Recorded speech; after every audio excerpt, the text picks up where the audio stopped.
nakadali si Kuya Makoy sa... Saan nga to, Kuya? Sa Albatin. Galing. Ikaw na talaga, ya. Dalawang hook na. Fish on! Talaga. Pero ang laki niya, ha? Ang laki niya. Promise. Bako ko yan? Bakuko siya. Kuya Makoy, is it good size or... Good size sir. Yan mo yung brad natin dyan. Yumuyo ko eh. Good size.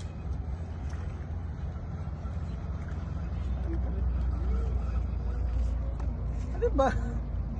Ano ba nakahuli? Ano ba?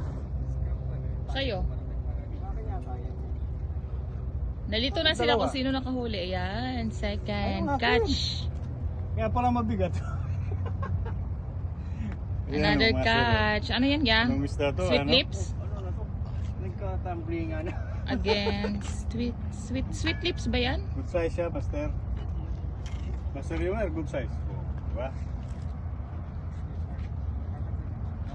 Ito yata yung malakapas eh. Malakapas? Oo. Wow, another catch. Yun. Nakahuli na naman. Sa club, yan. Ginuya lahat. Kaya pala na-catch siya. Yan ang huli namin mga kamaster sa Albatin Beach. Yan lang muna sa Yan lang muna sa ngayon. Let's wait for October. Pero not bad. Kasi sa lahat ng nangisda dito, mga sobra 10 tao, kami lang ang may huli. Galing ni Kuya Makoy. Sana all. And Master Humor. Good job guys.